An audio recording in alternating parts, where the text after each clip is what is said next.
आप लोग गोश्त खा खा कर यकीनन बोर हो गए होंगे। तो ऐसे में गर्मियाँ भी चल रही हैं, तो आप लोग इन गर्मी की दोपहर में हल्की फुल्की रेसिपी बनाएं, हल्की फुल्की ग़िज़ा का इस्तेमाल करें। जी हाँ, मैं आप लोगों की दाल की रेसिपी लेकर आई हूँ जो कि बहुत ही मज़े की बनती है और एक को पसंद आती है। ये माश की दाल और मेरी तो बहुत ही फेवरेट है। बिस्मिल्लाहिर्रहमानिर्रहीम, अस्सलाम वालेकुम। मैं हूँ समरीन अकमल।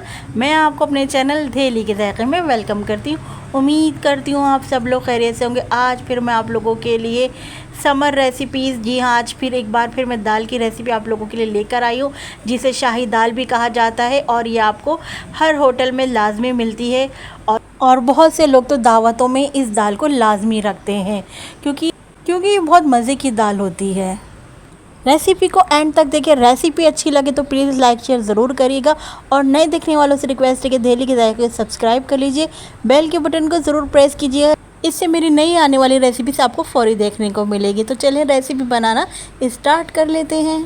तो यहाँ पर माश की दाल को मैंने दो घंटे के लिए भिगो के रख दिया था। मैंने इसमें कुछ भी शामिल नहीं किया, सिर्फ अच्छी तरह पानी से 2 से 3 बार वॉश किया और इसको मैंने भिगोने के लिए रख दिया था, छोड़ दिया था। अब आ जाते ये तो दाल हमने भिगो दी 2 घंटे की। आप देख रहे हैं दाल फूल गई है इतने देर में। तो अब आ जाते हैं इसकी बॉयलिंग की तरफ, क्योंकि इसकी बॉयल करने में भी एक ख़ास ट्रिक होती है, तो वो मैं आपको बताती हूँ कि हमने क्या करना है। देखिए, दाल को मैंने पतीली में ट्रांसफ़र कर दिया। यहाँ पर मैं हाफ़ टी स्पून नमक शामिल कर रही हूँ और इसके अलावा कुछ भी शामिल नहीं करूँगी। नमक डालकर मैं बॉयल करने के लिए रख दूँगी। यहाँ पर फ्लेम मैंने ऑन कर लिया है और अब मैं बॉईल करने के लिए रख दी हूँ। अच्छा, बॉईल करते में आपने इस बात का ख्याल करना है कि दाल को हमने बहुत ज़्यादा बॉईल नहीं होने देना है। बीच बीच में आप देखेंगे जैसे आप बॉइल्ड आएगा दाल में तो झाग आएंगे, तो उस झाग को आपने साथ के साथ इस तरह रिमूव भी करते जाना है, ठीक है। तो देखिए, यहाँ पर बॉयल हो गई है, दाल होना शुरू हो गई है, बॉयल होने की तरफ आ गई है। तो यहाँ पर अब हमने ख़ास ख्याल रखना है, दाल को बार बार अब हमें चेक करते रहना है कि ज़्यादा ओवर कुक ना हो जाए दाल को हमने 90 to 95% तक बॉईल करना है। इससे ज़्यादा हम दाल को बॉईल नहीं करेंगे। तो देखिए, अभी हल्की सी जो है दाल में कसक है, तो यानी अभी हम 5 से 8 मिनट अभी मज़ीद और दाल को बॉइल्ड होने के लिए रहने देते हैं। फिर 5 से 8 मिनट बाद मैं आपको फिर दोबारा चेक कराऊंगी कि देखिए दाल अब गली या नहीं गली। दाल को देखिए अब दोबारा चेक करते हैं हम। देखिए दाल दब गई है, यानी हमें थोड़ी सी फोर्स लगानी पड़ी है, यानी दाल हमारी जितनी हमें चाहिए थी उतनी कुक हो गई है 90 to 95% तक। चलिए अब हम फ्लेम ऑफ कर देते हैं और हमने दाल को ड्रेन कर लिया है। आपने भी दाल को ड्रेन करके रख लेना है। इतने आ जाते हैं अब इसका भगार बनाने के लिए। तो इसके लिए हमने सबसे पहले पतीली में हमने ऑयल शामिल कर देंगे। ऑयल हम हाफ़ कप से कम लेंगे और यहाँ पर मैंने एक दरमियाने साइज़ की प्याज को स्लाइस करके शामिल कर दिया है। प्याज को अब हमने कितना फ्राई करना है, प्याज को हमने गोल्डन सुनहरा ब्राउन होने तक फ्राई करना है। तो चलिए यहाँ पर हम प्याज को ब्राउन करना स्टार्ट कर देते हैं।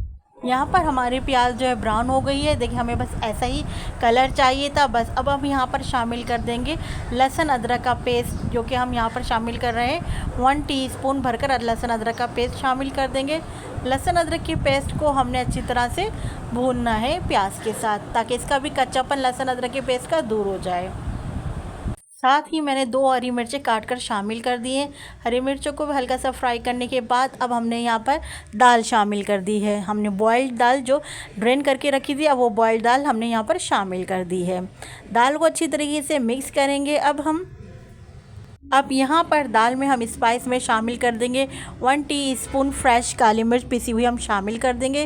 काली मिर्च को यहाँ पर हम दाल में अच्छी तरीके से मिक्स कर लेंगे। अच्छा, यहाँ पर आप नमक टेस्ट कर लीजिएगा, अगर नमक आपको कम लगे तो और ऐड कर लीजिएगा। चूँकि हमने नमक दाल बॉयल करते में ऐड किया था, इसलिए अब यहाँ पर हमें नमक डालने की ज़रूरत नहीं है। अब यहाँ पर हमने कटा हुआ ढेर सारा हरा धनिया शामिल कर दिया है। अब हरा धनिया को मिक्स कर लेंगे दाल में अच्छी तरीके से। लीजिए, हमारी फ्राई माश दाल तैयार है। ये बिल्कुल हमने ढाबा स्टाइल में बनाई है, जो कि होटलों में, ढाबा के होटल्स में मिलती है ये दाल फ्राई। बहुत मज़े की है, बहुत टेस्टी बनती है। आप देख रहे हैं कि क्या गुड लुकिंग लग रही है, लुक वाइज ज़बरदस्त लग रही है। आप लोगों ने एक बार इस रेसिपी को मेरे तरीके से ज़रूर बनाएगा। मैं कहती हूँ आप लोग फिर बार बार मेरे इस तरीके से ही बनाना पसंद करेंगे, क्योंकि ये बनती ही मज़े की है। रेसिपी अच्छी लगे तो प्लीज़ लाइक शेयर ज़रूर किया करें, और अभी हाथ के हाथ मेरे कहने से आप लोगों ने लाइक का बटन ज़रूर दबा दीजिए, बाद में आप लोग भूल जाते हैं। और जो नए देखने वालों से उनसे रिक्वेस्ट है मेरी, दहली के जायके सब्सक्राइब कर लीजिए, बेल के बटन को ज़रूर प्रेस कीजिएगा, चूँकि मैं आप लोगों के लिए लेकर आती रहती हूँ मज़े मज़े की यमी यमी रेसिपी। और आजकल मैं आप लोगों के लिए ईद दावत रेसिपी और समर रेसिपीज़ लेकर आपकी खिदमत में हाजिर होती हूँ। आप इस दाल को एंजॉय करें, गरम गरम रोटी चपाती और पराठे के साथ भी बहुत मज़े की लगेगी।